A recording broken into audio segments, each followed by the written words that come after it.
La música llevaba 3 días sonando. Eso fue lo primero que el vecino del 5.º piso le dijo a la policía cuando llamó. No había gritos, no había golpes, no había ninguno de los signos que uno asocia con una emergencia.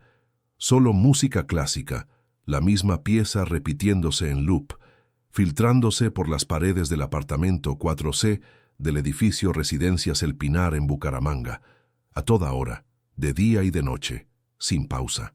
El vecino, un hombre de unos 50 años llamado Fabio, tocó la puerta el primer día pensando que Ernesto había subido el volumen sin darse cuenta. Nadie respondió. Tocó el segundo día. Nada.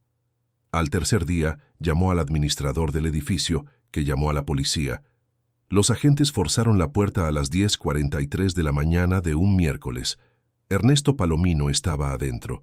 La música era el Nocturno Op. 9 Nombre 2 de Chopin.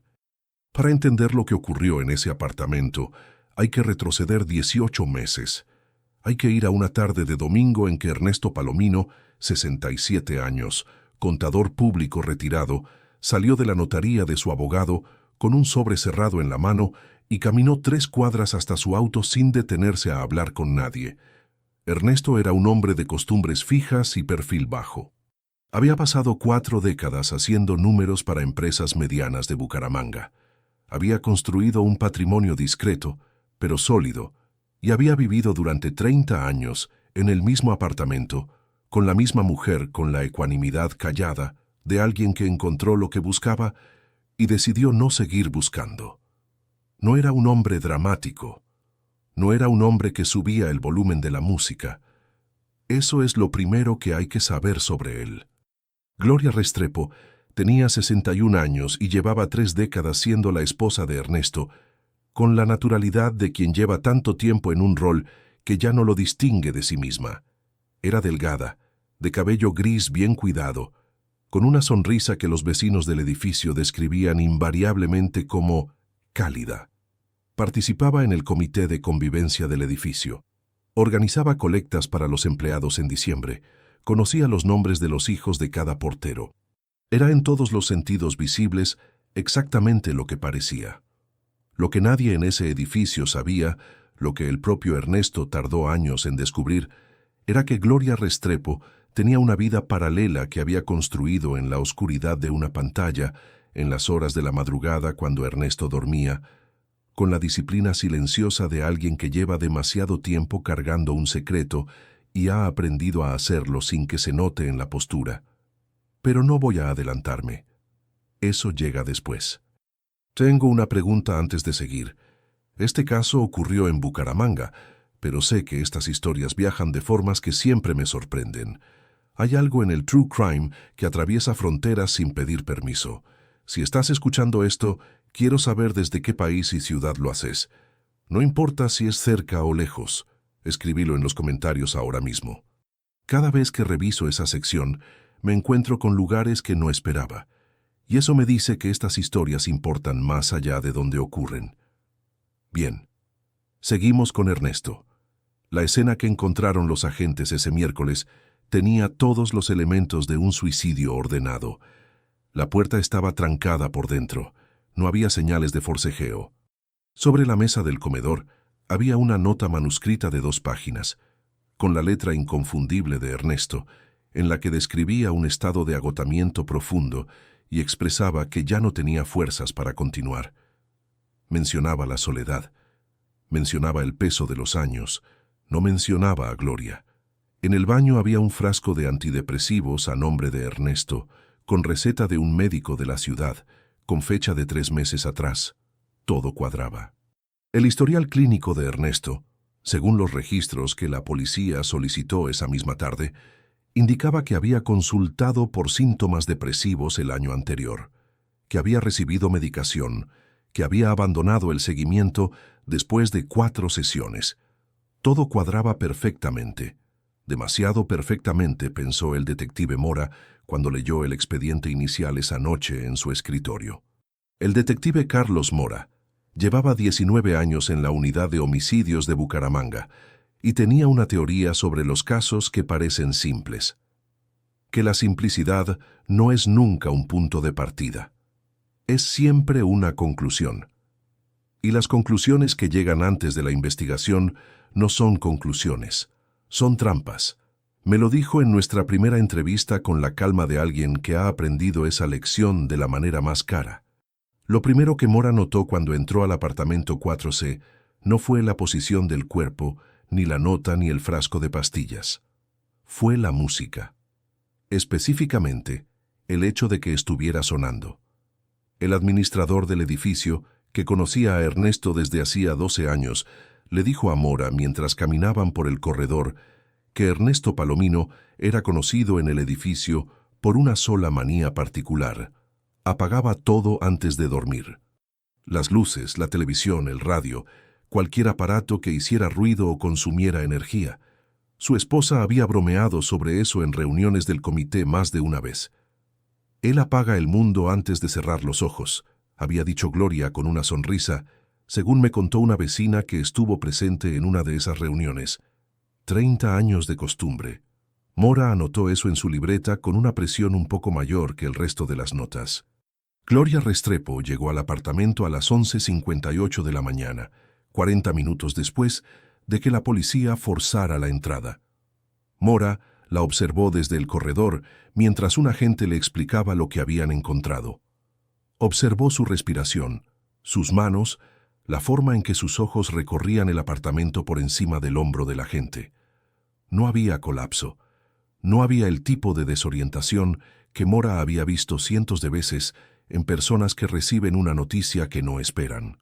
Había algo más contenido, más administrado. Le preguntó dónde había estado esa mañana. Gloria respondió sin pausa: en un almuerzo con su grupo de amigas del barrio. 5 mujeres que podrían confirmarlo. Había llegado directamente desde allá cuando la llamaron. Mora anotó los nombres. Verificó cada uno esa tarde. Las 5 mujeres confirmaron. Gloria había estado en ese almuerzo. Había llegado puntual. Había comido. Había reído. Había salido a las 11:30. El apartamento del edificio El Pinar quedaba a 15 minutos en taxi. 11:58. Todo cerraba. Excepto que no cerraba. Porque esa misma noche, cuando el equipo técnico descargó la información del celular de Gloria como parte del protocolo estándar en muertes no naturales, encontraron algo que el GPS del dispositivo había registrado con la precisión indiferente de una máquina que no entiende lo que está documentando. El celular de Gloria Restrepo había estado en el edificio El Pinar a las 11:17 de la mañana, 41 minutos antes de la hora que ella había declarado. Mora revisó el dato 3 veces. Después, revisó el laudo forense preliminar que establecía la hora de muerte de Ernesto Palomino entre las 11:00 y las 11:45 de la mañana. 41 minutos. En ese intervalo, Ernesto Palomino todavía estaba vivo, y el celular de su esposa estaba en el mismo edificio. Mora cerró la carpeta. Miró hacia la ventana de su oficina. Afuera, Bucaramanga seguía su rutina de ciudad, que no sabe lo que ocurre en sus apartamentos. «Esto no es un suicidio», le dijo a su asistente. No era una pregunta. Era el inicio de una investigación que iba a durar 6 meses y que iba a revelar capa por capa que lo que había ocurrido en el apartamento 4C no era el final de una historia de depresión. Era el final de una historia de 30 años que ninguno de los 2 vecinos, ninguno de los amigos del comité, ninguno de los que conocían a Gloria Restrepo, con su sonrisa cálida y su perfecta puntualidad, había sabido leer. Pero había alguien que sí lo sabía. Alguien que Ernesto había llamado la semana anterior para contarle algo. Algo que había descubierto sobre Gloria. Algo que no podía creer. Esa persona era su hija Andrea. Y Andrea todavía no había podido hablar con nadie, porque desde que recibió la noticia de la muerte de su padre, no había parado de pensar en la última frase que él le dijo en esa llamada. Andrea, si algo me pasa antes de que nos veamos, busca los documentos en la segunda gaveta del escritorio. No se los mostres a nadie antes de hablar con un abogado. A nadie. ¿Entendiste? 30 años de matrimonio no se leen en un expediente. Se leen en los detalles pequeños que la gente que rodeaba a Ernesto y Gloria fue entregando, uno por uno, durante las semanas que siguieron a la muerte. El vecino que los recordaba discutiendo en el pasillo sobre si había que cambiar las cortinas de la sala. La administradora que los vio celebrar su 25º aniversario con una torta comprada en la panadería del primer piso. La amiga de Gloria que me dijo que Ernesto era el tipo de hombre aburrido que toda mujer inteligente termina valorando. No era un matrimonio de película, era un matrimonio real, con todo lo que eso implica. Años de construcción, años de desgaste, y en algún punto del camino una fisura que se fue abriendo en silencio hasta que ya no pudo ignorarse. La fisura tenía nombre, tenía número. Tenía una cuenta bancaria en una plataforma de juego online registrada en Malta que Ernesto nunca supo que existía hasta que fue demasiado tarde para ignorarla. La deuda de Gloria era de $47,000. No había llegado a ese número de golpe. Había llegado de la manera en que llegan todas las deudas que la gente esconde, de a poco, con la lógica de quien cree que la próxima vez va a recuperar lo perdido, y la próxima y la siguiente. Había empezado 2 años antes con montos pequeños que ella financiaba con ahorros propios que Ernesto no monitoreaba. Después los ahorros se terminaron. Después vino el primer préstamo a una cooperativa. Después el segundo, $47,000 en 24 meses. Ernesto lo descubrió por accidente, como se descubren casi todas las cosas que alguien se esforzó mucho en ocultar. Una notificación de cobro judicial llegó al apartamento un martes por la tarde, en un sobre con el membrete de un estudio jurídico, dirigido a Gloria que él abrió porque ella no estaba, y el apellido en el sobre era el de ambos. Leyó el documento 2 veces. Después lo dobló, lo guardó en el bolsillo interior de su chaqueta y esperó a que Gloria llegara. Lo que ocurrió esa noche entre ellos, no lo sé con precisión. Gloria nunca habló de eso con nadie. Ernesto le contó una versión resumida a su hija Andrea semanas después, sin los detalles emocionales, con la distancia de un hombre que procesa las cosas hacia adentro. Lo que sí sé es el resultado. Ernesto no fue a la policía, no llamó a un abogado esa noche, no le contó a nadie.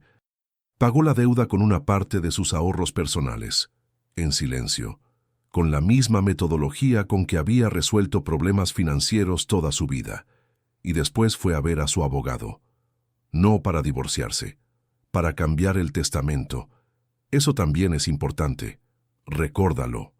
El abogado de Ernesto era un hombre llamado Gerardo Useche, que llevaba 15 años manejando sus asuntos legales y que me atendió en su oficina con la incomodidad visible de alguien que sabe más de lo que puede decir, pero entiende que el caso ya es público. Me confirmó que Ernesto había llegado a su oficina un lunes por la mañana, sin cita previa, y le había pedido que modificara el testamento de manera urgente. Quería retirar a Gloria como beneficiaria principal y transferir esa posición a sus 2 hijos del primer matrimonio, Andrea y Rodrigo. ¿Le explicó por qué?, le pregunté. Useche eligió las palabras con cuidado. Me dijo que había tenido una revelación sobre el carácter de su esposa, que necesitaba proteger lo que había construido. Le pregunté si Gloria sabía. Eso no era algo que él me consultara a mí. Gloria lo descubrió 3 semanas antes de la muerte de Ernesto. Una carta del estudio de Useche llegó al apartamento con información sobre el proceso de actualización testamentaria. Era correspondencia de trámite, el tipo de documento que los abogados envían por protocolo sin pensar en quién podría abrirlo primero. Gloria la abrió. Una vecina del edificio, una mujer de nombre Cecilia que tomaba café con Gloria 2 veces por semana, me contó que esa tarde Gloria llegó a su apartamento sin avisar, que estaba pálida, que pidió un vaso de agua antes de sentarse. ¿Le contó qué pasaba?, le pregunté. Me dijo que Ernesto había tomado una decisión importante sin consultarle, que se sentía traicionada. Cecilia hizo una pausa. Yo le dije que hablara con él, que después de 30 años cualquier cosa tenía solución. ¿Y ella qué respondió? Cecilia tardó un momento. Dijo que algunas cosas no tienen solución, que solo tienen consecuencias. En ese momento, Cecilia interpretó esa frase como la amargura natural de alguien que acaba de recibir una mala noticia. Ahora la interpreta de otra forma. Si llegaste hasta acá y ya sentís que esta historia tiene más capas de las que parecía al principio, hace una sola cosa. Suscríbete al canal y deja tu like. Lo que viene en la segunda mitad cambia la dirección de todo lo que crees saber hasta ahora. No quiero que te lo pierdas. Seguimos. Lo que Ernesto había descubierto no era solo la deuda. Eso tardé en entenderlo. Durante semanas la investigación trató la deuda de juego como el motivo central. Era suficiente, en apariencia. Mujer con $47,000 de deuda oculta, marido que le retira la herencia, conflicto evidente. Pero Andrea, la hija de Ernesto, me entregó algo en nuestra segunda entrevista que reencuadraba todo. Un cuaderno. Ernesto llevaba un registro manuscrito. No en computadora, en un cuaderno de tapa dura comprado en una papelería, donde había documentado, con fechas y montos, no solo la deuda de Gloria, sino algo más. Transferencias hacia una cuenta que no correspondía a ninguna de las cooperativas o plataformas de juego que ya conocíamos. Transferencias regulares, de montos medianos, durante 18 meses, hacia un destinatario que Ernesto había identificado con un nombre. Felipe. Solo Felipe. Sin apellido. Sin más contexto. Ernesto había escrito al lado del nombre, con su letra apretada de contador. Averiguar quién es este. No alcanzó a averiguarlo. O sí lo averiguó, y eso fue exactamente lo que lo puso en peligro. El detective Mora encontró a Felipe 3 semanas después de iniciar la investigación formal.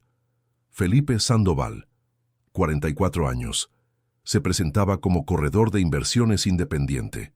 Tenía un apartamento en el norte de Bucaramanga, un auto de modelo reciente y ningún registro de ingresos formales que justificara su estilo de vida en los últimos 2 años.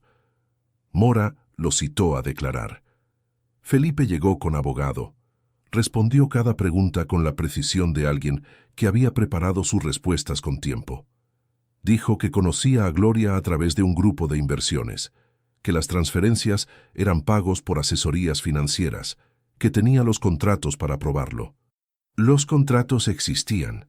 Estaban fechados, firmados con todos los sellos correctos.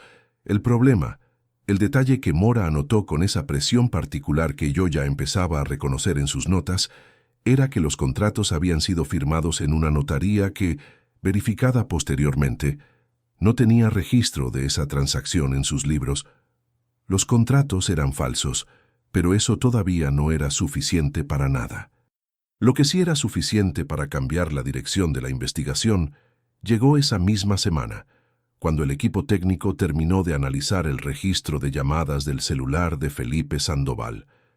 En las 72 horas anteriores a la muerte de Ernesto Palomino, Felipe había recibido 23 llamadas de un número que el sistema identificó de inmediato. Era el número de Gloria. 23 llamadas en 3 días. Y la última había sido a las 10:52 de la mañana del día en que Ernesto fue encontrado. 25 minutos antes de que el GPS del celular de Gloria la ubicara en el edificio El Pinar. La nota del suicidio fue el primer documento que el detective Mora envió a análisis grafológico. No porque tuviera dudas sobre la letra, era de Ernesto. Eso era claro para cualquiera que comparara con otros documentos manuscritos del apartamento. Sino porque Mora tenía una pregunta más específica. ¿Cómo había sido escrita? ¿Con qué presión? ¿Con qué ritmo? Si la mano que la escribió estaba tranquila o estaba temblando. La grafóloga tardó 4 días en entregar su informe. Lo que encontró no era una anomalía dramática, era algo más sutil y más difícil de refutar. La presión del trazo era irregular de una manera que no correspondía al estado emocional que la nota describía. Un hombre que escribe sobre agotamiento profundo y decisión tomada, escribe de cierta forma, con cierta cadencia.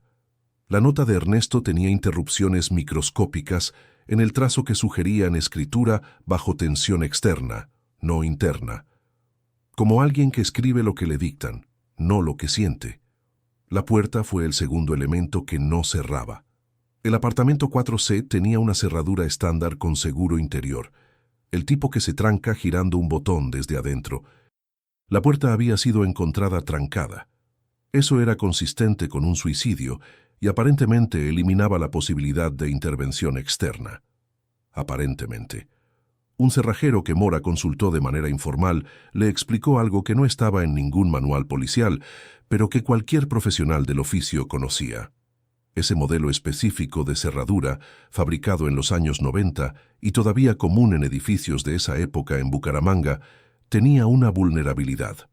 Con un trozo de hilo resistente pasado por la rendija inferior de la puerta, era posible girar el botón del seguro desde afuera antes de cerrar. No dejaba marcas visibles, no requería herramientas especiales, solo requería saberlo. Mora no publicó esa información, la guardó y siguió. El historial médico de Ernesto Palomino llegó de la clínica privada donde había sido paciente durante 20 años. Mora lo leyó línea por línea. Ernesto había tenido hipertensión leve, controlada con medicación. Había tenido una cirugía de rodilla en 2019. Había tenido los controles de rutina que un hombre de su edad y su disciplina realizaba sin falta cada 6 meses. No había ningún diagnóstico de depresión. No había ninguna consulta psiquiátrica. No había ninguna derivación a salud mental. No había en 21 años de historial médico con el mismo médico de cabecera una sola referencia a síntomas depresivos. Mora llamó al médico directamente. ¿Usted le recetó antidepresivos al señor Palomino en algún momento? El médico respondió sin dudar, nunca. Que Ernesto era uno de sus pacientes más estables emocionalmente. Que si hubiera necesitado ese tipo de medicación, él lo habría derivado a un especialista. Mora le envió una foto de la receta encontrada en el baño. El médico la miró. Dijo que la firma se parecía a la suya, pero que él no la había firmado. Que el membrete era el de su consultorio, pero que el número de serie del formulario no correspondía a ninguno de sus talonarios activos. Le preguntó de dónde venía ese formulario. Esa era exactamente la pregunta correcta. 6 meses antes de la muerte de Ernesto, el consultorio del médico había reportado el robo de un talonario de recetas en blanco. El reporte estaba archivado en la policía local como hurto menor, sin seguimiento activo, sin detenidos. Un talonario de recetas robado. Una receta falsificada. Un frasco de antidepresivos en el baño de un hombre que nunca había tomado antidepresivos. Esto no era un suicidio, era una escenografía, y alguien la había construido con tiempo suficiente para robar los formularios 6 meses antes de necesitarlos. Andrea Palomino, la hija de Ernesto, llegó a la oficina de Mora con el cuaderno de tapa dura que su padre había guardado en la segunda gaveta del escritorio. Lo había encontrado siguiendo las instrucciones de la última llamada. Lo había leído solo. No se lo había mostrado a nadie antes de entregárselo a Mora, exactamente como Ernesto le había pedido. El cuaderno tenía 42 páginas escritas. Ernesto había documentado todo con la precisión de un contador: fechas, montos, patrones, la deuda de Juego de Gloria, las transferencias a Felipe, pero también algo más que Mora no esperaba encontrar. En las últimas 8 páginas, Ernesto había empezado a registrar otra cosa. Había registrado sus propias sospechas.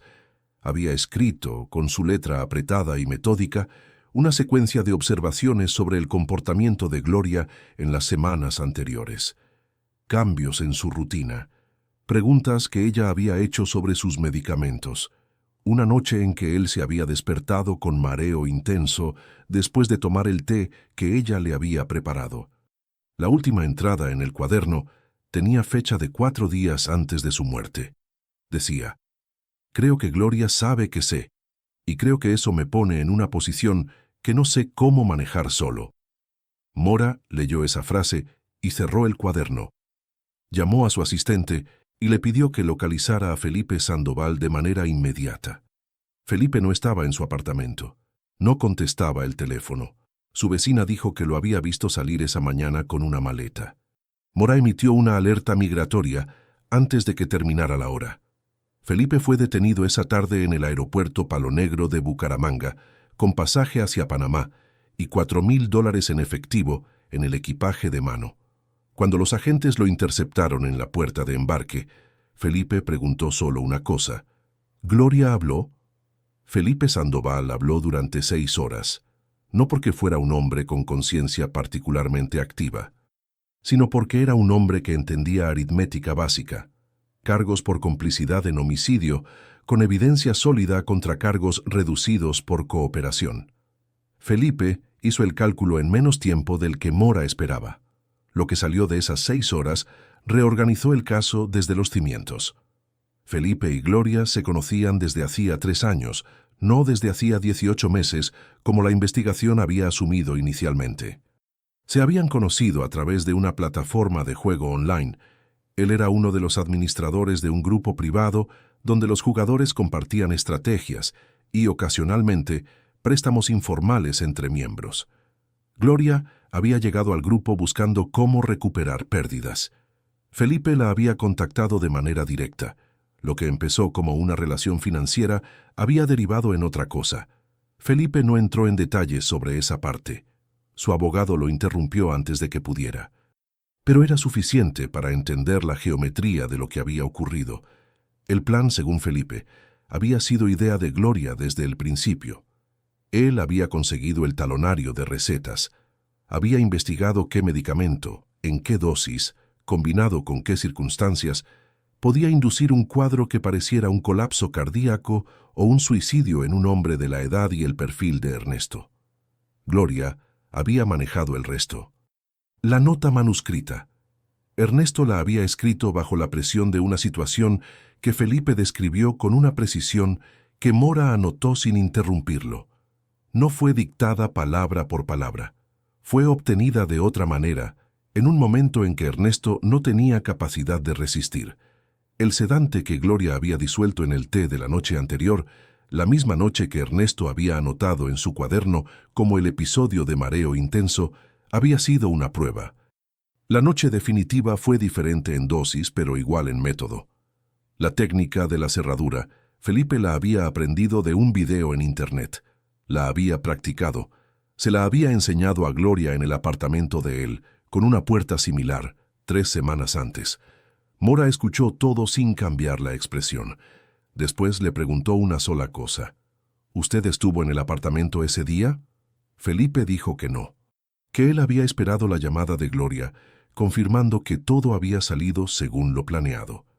La llamada había llegado a las 11:31 de la mañana. El red herring del caso había sido Rodrigo, el hijo mayor de Ernesto. Durante las primeras semanas de investigación, Rodrigo había aparecido en el perímetro de sospecha por una razón simple. Había tenido una discusión documentada con su padre 8 meses antes sobre la administración de un bien raíz familiar. Vecinos lo habían visto en el edificio 2 semanas antes de la muerte de Ernesto. Y Rodrigo tenía, como beneficiario del testamento actualizado, un motivo financiero claro. Mora había destinado recursos a verificar sus movimientos durante varios días. Rodrigo tenía registros de viaje que lo ubicaban en Medellín el día de la muerte de su padre. Vuelo de ida el martes, vuelo de regreso el jueves. Cámaras del aeropuerto, registro del hotel, recibos de restaurante. Todo verificable, todo consistente. Era inocente, pero mientras la investigación miraba a Rodrigo, Gloria había tenido tiempo de organizar ciertos documentos, de hacer ciertas llamadas, de preparar una versión de los hechos que, sin la declaración de Felipe, habría sido muy difícil de desmontar. Felipe había interrumpido ese proceso al intentar huir. Su pregunta en el aeropuerto, ¿Gloria habló?, era la pregunta de alguien que sabía que su única protección era que la otra persona siguiera callada. Gloria no había hablado, pero ya no importaba. La declaración de Felipe fue presentada ante la fiscal del caso, una mujer llamada Beatriz Londoño, que llevaba 12 años en la unidad de delitos contra la vida y que me recibió en su oficina con la eficiencia de alguien que administra bien su tiempo y sus palabras. Le pregunté qué había pensado cuando leyó la transcripción completa de la declaración de Felipe. Pensé que era un caso construido con paciencia, me dijo. No con rabia, con paciencia, y eso siempre es más difícil de procesar que la violencia impulsiva. Le pregunté si Gloria había reaccionado cuando fue detenida. Londoño hizo una pausa breve. Preguntó si podía llamar a alguien antes de que la procesaran. ¿A quién quería llamar? A Cecilia, su amiga del café. Cecilia, cuando se enteró, me llamó esa misma noche. Estaba llorando. Me dijo que no podía entender cómo había tomado café 2 veces por semana durante años con alguien y no había visto nada. Le dije que eso no era un fallo de su parte. Era precisamente lo que Gloria había construido durante 30 años. Lo que la investigación encontró después de la detención de Gloria abrió una línea que nadie había anticipado. El primer marido de Gloria, un hombre llamado Aurelio Méndez, fallecido 12 años antes en Cali, había sido clasificado en su momento como muerte por suicidio.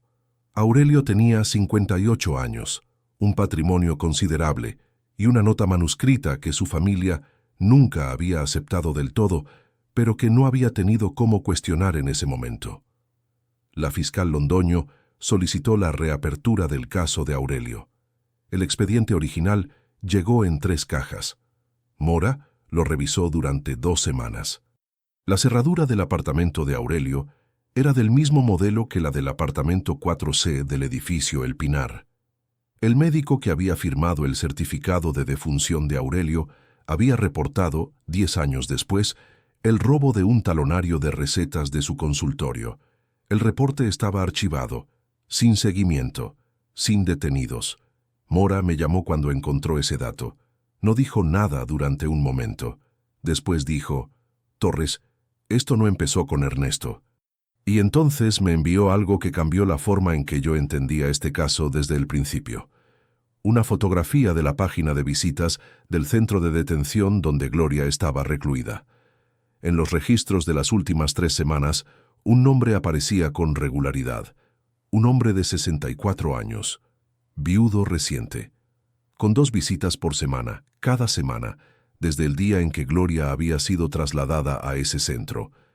El hombre que visitaba a Gloria 2 veces por semana se llamaba Hernán Castilla. Viudo desde hacía 7 meses, propietario de 2 apartamentos en Bucaramanga y una finca en el departamento de Santander, sin hijos, sin deudas, con una pensión de una empresa petrolera que le garantizaba el resto de su vida sin preocupaciones. 64 años, solo, y visitando a una mujer detenida por homicidio con una regularidad que ninguno de los funcionarios del centro había cuestionado porque las visitas eran legales y el hombre era educado y puntual. Mora me envió la fotografía un martes por la noche. Yo la miré durante un tiempo que no supe calcular. Después llamé a la fiscal Londoño. Le pregunté si alguien había hablado con Hernán Castilla. Hubo una pausa. «Mañana a primera hora», dijo. El juicio contra Gloria Restrepo comenzó 8 meses después de su detención. Los cargos eran homicidio agravado con premeditación, falsificación de documentos médicos y concierto para delinquir. Felipe Sandoval había negociado su declaración a cambio de una pena reducida de 12 años, de los cuales cumpliría efectivamente 8 con buena conducta. La defensa de Gloria intentó 3 líneas distintas durante el proceso. Primero, que la declaración de Felipe era la de un cómplice que buscaba reducir su propia condena y no podía ser considerada confiable sin corroboración independiente. Segundo, que el GPS del celular podía tener márgenes de error que explicaran la discrepancia de horarios. Tercero, que el cuaderno de Ernesto era un documento privado escrito por un hombre en estado de angustia que podía interpretarse de múltiples formas. El jurado no encontró ninguna de esas líneas convincentes.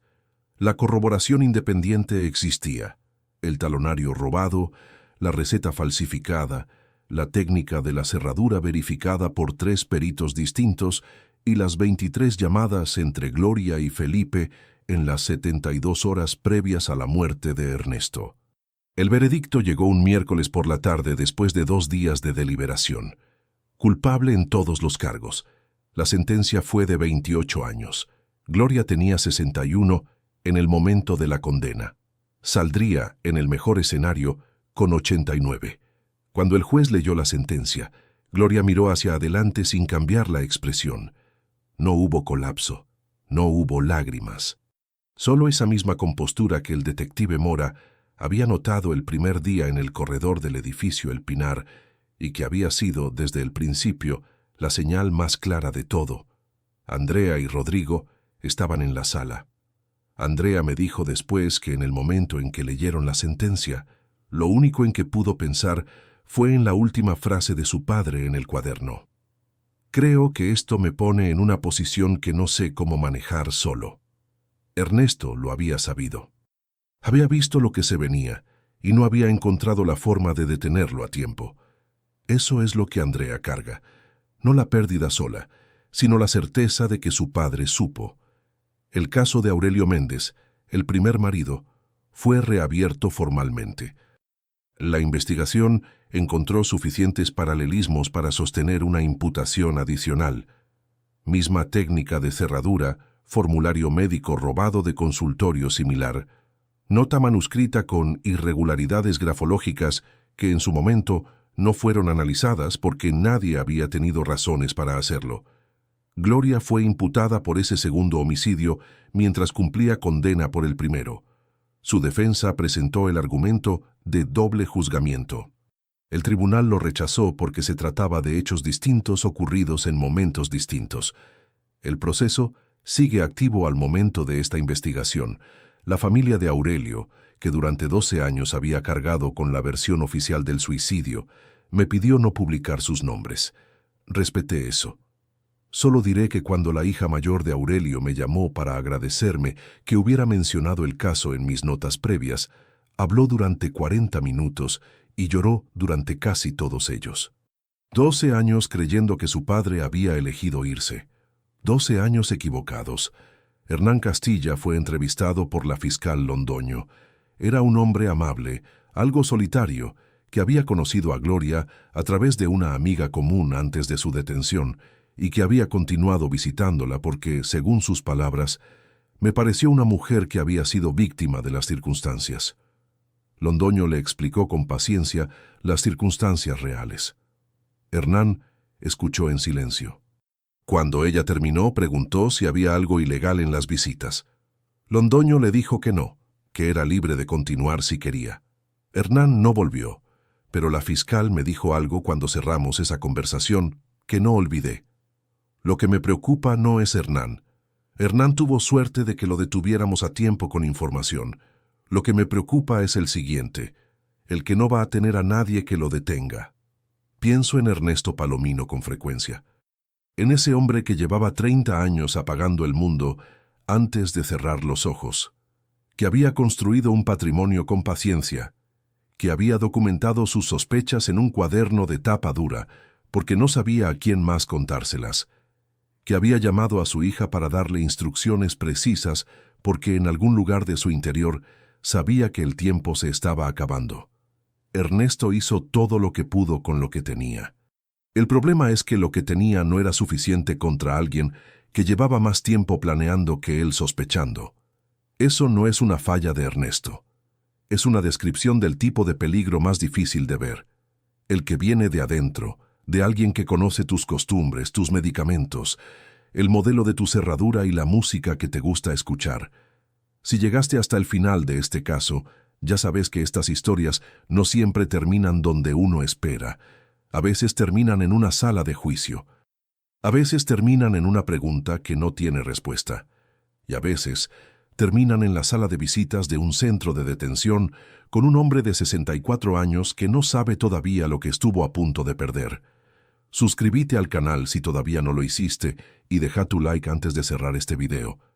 El próximo caso ya está sobre mi escritorio. Y te digo una sola cosa. Esta vez nadie sospechó de ella porque todos estaban mirando al hombre equivocado desde el primer día. Hasta entonces. Soy el investigador Torres. 30 años construyendo una vida juntos. Y al final lo único que importó fue quién llegó primero al testamento.